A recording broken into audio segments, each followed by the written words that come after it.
إن الله وملائكته يصلون على النبي يا أيها الذين آمنوا صلوا عليه وسلموا تسليما. اللهم صل على سيدنا ومولانا محمد وعلى آل سيدنا ومولانا محمد وعلى آله وأصحابه وبارك وسلم كثيرا كثيرا. أعوذ بالله من الشيطان الرجيم. بسم الله الرحمن الرحيم.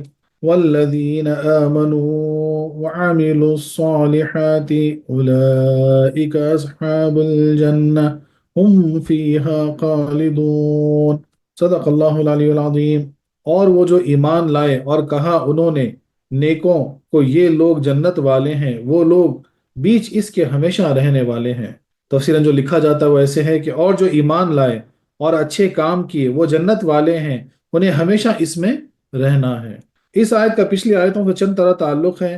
اس سے پہلے دائمی جہنمیوں کا ذکر ہوا تھا، اب دائمی جنتیوں کا تذکرہ ہو رہا ہے، کیونکہ ہر چیز اپنی سنت سے پہنچانی جاتی ہے۔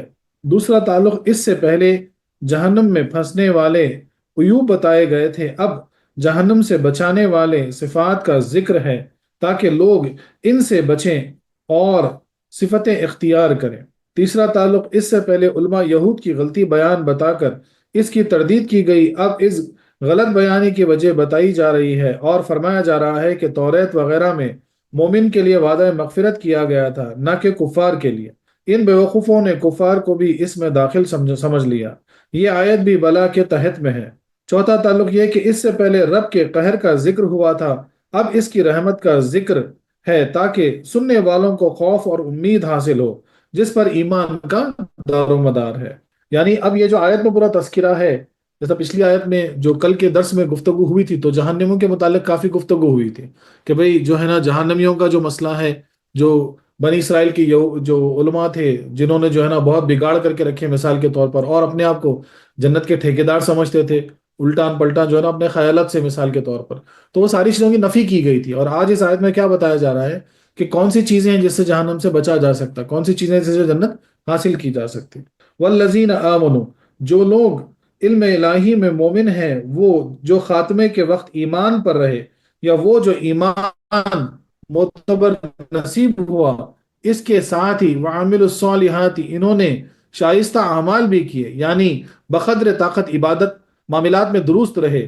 بقدر طاقت اس لیے کہ قید لگائی کہ بعض مومن کو اعمال کرنے کا موقع ہی نہیں ملتا، جیسے دیوانے اور نابالغ بچے، اور وہ جو ایمان لاتے ہی مر جاتے ہیں۔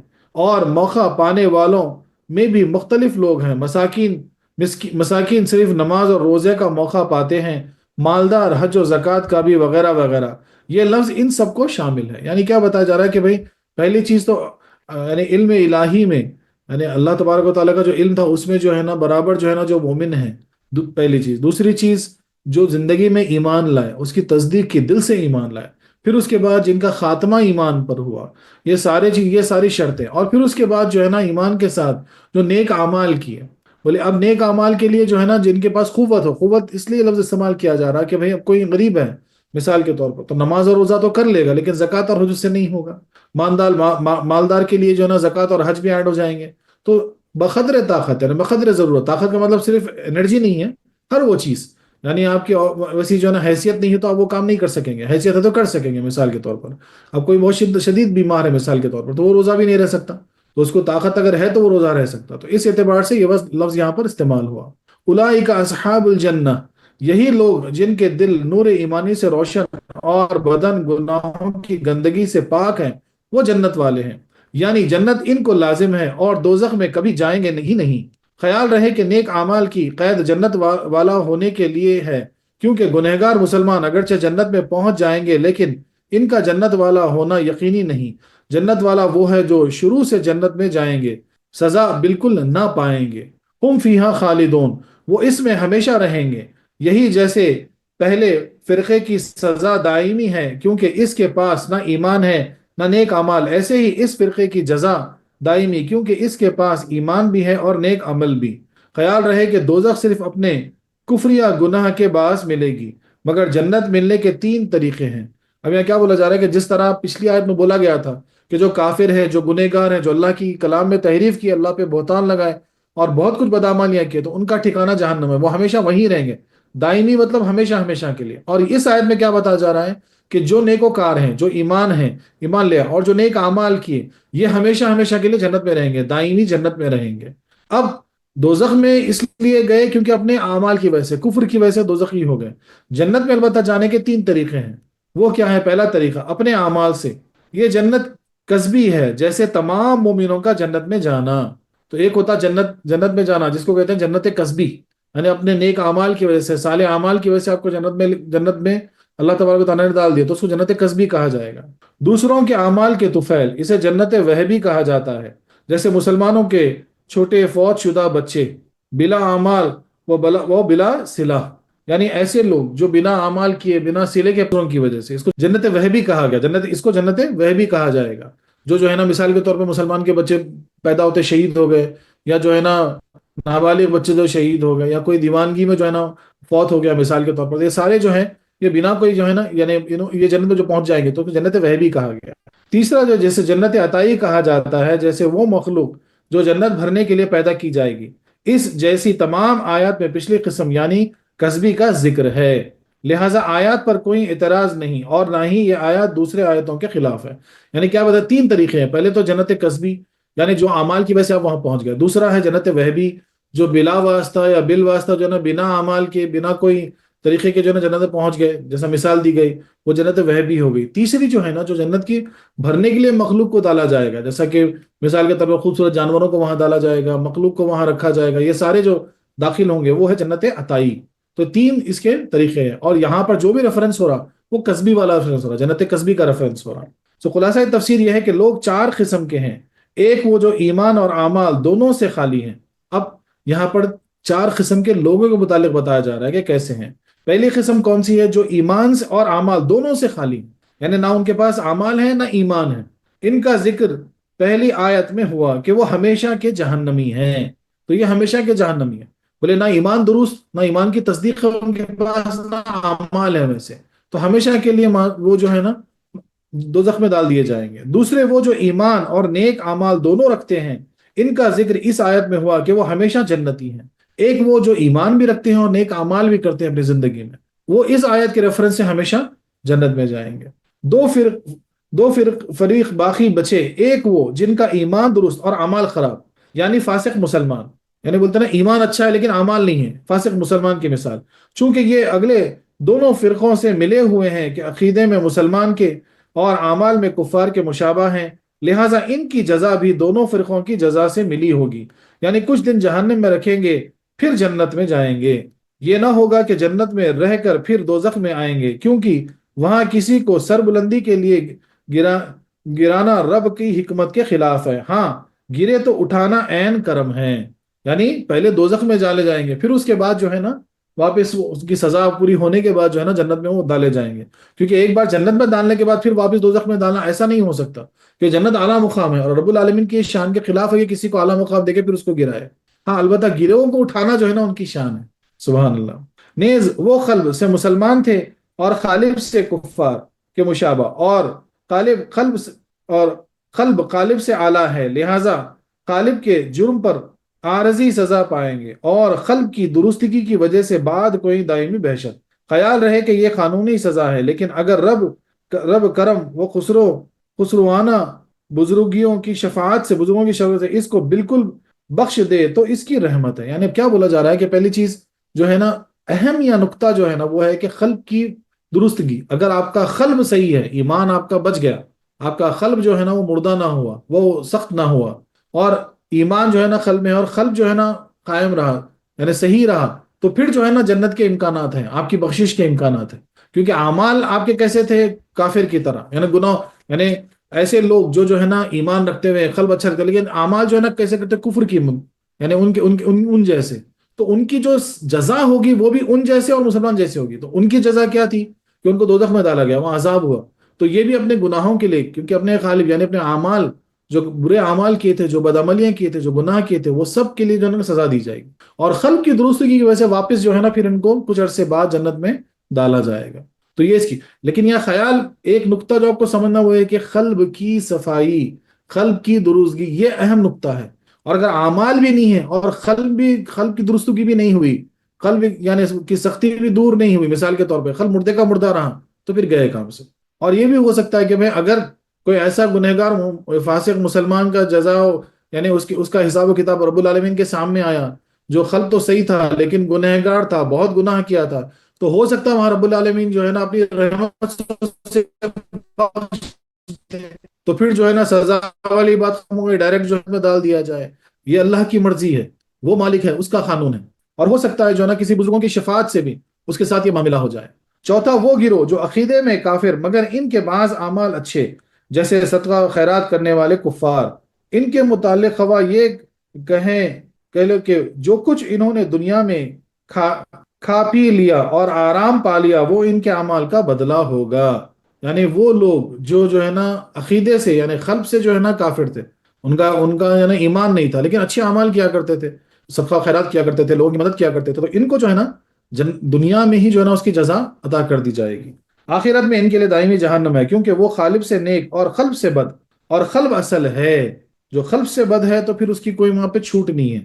اسی طرح دنیا میں جو کہ عارضی مقام ہے ان کو جزا دے دی گئی، اور آخرت میں جو اصلی مقام ہے سزا پائی، یا یوں کہیں کہ کافر کوئی عمل نیک ہوتا ہی نہیں، کیونکہ نیک اعمال کے لیے ایمان شرط ہے۔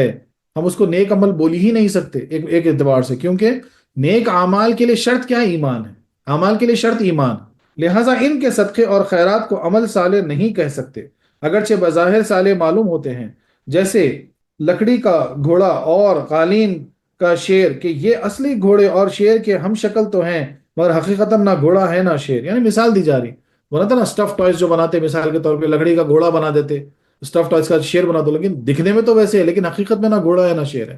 تو اس طرح کی مثال پیش دی گئی کہ بغیر ایمان جو ہے نا نیک اعمال بھی بیکار ہیں، ضائع ہو جائیں گے۔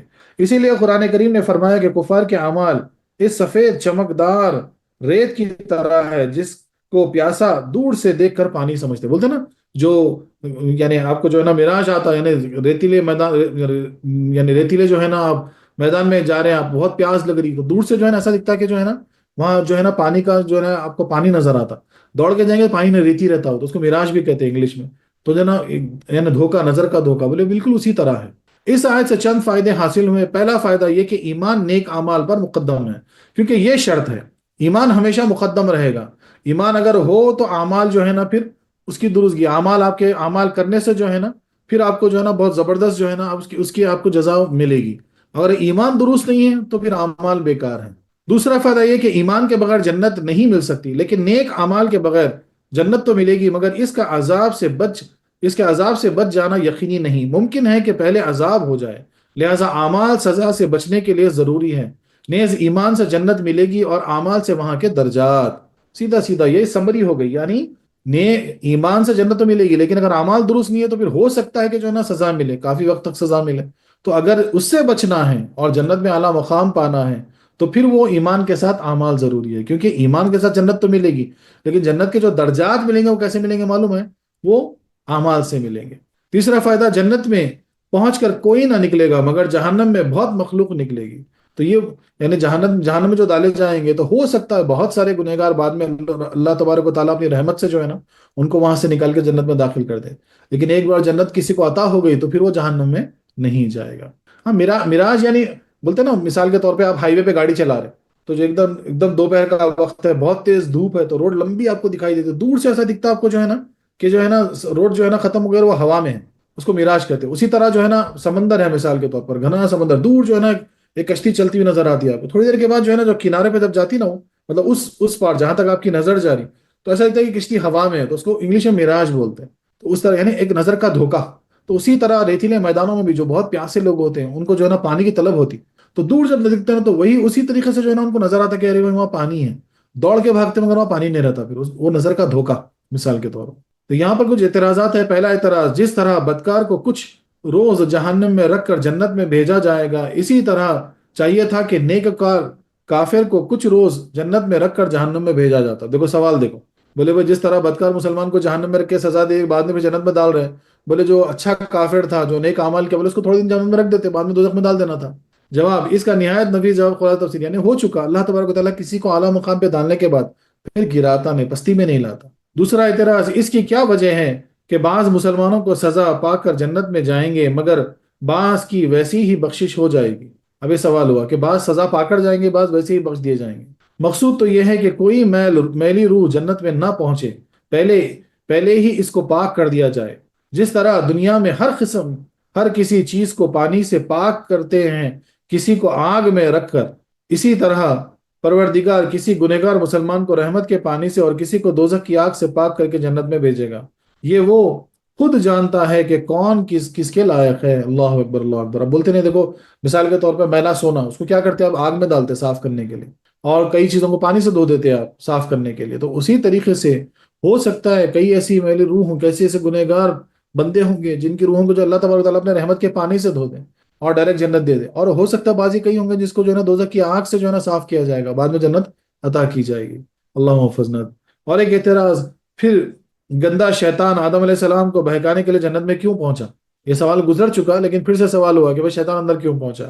اس کا جنت میں پہنچنا یقینی نہیں تھا، جیسا کہ ہم آدم علیہ السلام کے قصے میں بتا چکے ہیں۔ اس نے باہر رہ کر ہی اپنا کام کیا، اور اگر گیا بھی تو وہ خدا کا بلایا ہوا نہ گیا، بلکہ خود چور کی طرح وہاں گھس پڑا، پھر وہاں سے نکال دیا گیا۔ بلائیں جانے میں اور خود گھس جانے میں بڑا فرق ہے۔ اس کا اس وقت بھی ڈسکشن ہوا تھا، اور ابھی بھی ہے کہ بھئی وہ باہر ہی ٹھہرا تھا، مور وغیرہ کو یوز کر کے جو ہے نا آپ کو وہاں تک بلا کے اپنا کام کیا، یہ بھی ہو سکتا۔ اور اگر یہ بھی مان لو کہ گیا، جا کے بھٹکایا، تب بھی جو ہے نا چور کی طرح گیا، نکال کے وہاں سے پھینک دیا گیا۔ پھر چوتھا اعتراض، جب جنت ہمیشگی کی جگہ ہے تو آدم علیہ السلام وہاں سے کیوں باہر بھیجے گئے؟ یہ سوال اٹھا۔ اس کا بھی جواب گزر چکا تھا، سورہ بقرہ میں ڈسکس کرے تھے کہ بھئی وہاں تو آپ کو رکھا گیا پیدا کرنے کے لیے، لیکن عملی دنیا میں آنے کے لیے، تاکہ پھر جو ہے نا واپس جب جائیں تو ہمیشگی ہو، پھر ہمیشہ کے لیے وہاں جائے، اس لیے جو ہے نا عمل کے میدان میں آپ کو اتارا گیا۔ صوفیہ کرام فرماتے ہیں کہ جو طالب اور طالبین کے مومن ہوں اور شیخ طریقت کے اشارے سے شریعت کے قانون کے مطابق ایسے نیک اعمال کریں جو حقیقت تک پہنچانے والے ہیں، وہ ان اصول پر عمل کر کے جنت کے حصول میں کامیاب ہو جاتے ہیں اور دیدار یار سے فیض یاب، اور پھر وہ ہمیشہ اس میں سیر کرتے رہتے ہیں، کیونکہ اس راستے کے منازل اور مقاصد کی اگرچہ انتہا ہے، لیکن اس کے سیر کی کوئی حد نہیں۔ یعنی یہ بتایا جا رہا ہے کہ اگر جو کوئی صوفیزم میں آ گئے، راہ طریق میں آ گئے، اور اپنے شیخ کے بتائے ہوئے راستے پر چل کر جو ہے نا راہ معرفت تک چل کر جو ہے نا معرفت حاصل کر لیتے مثال کے طور پر، تو پھر جو ہے نا ان کو بہت بڑا مقام عطا ہوگا، اللہ تبارک و تعالیٰ کا دیدار سے بھی وہ نوازے جائیں گے، اور ہمیشہ جو ہے نا اس میں ہمیشگی رہے گی، وہ اس میں سیر کریں گے، کبھی وہ ختم نہ ہونے والی چیز ہے۔ وآخر دعوانا أن الحمد لله رب العالمين۔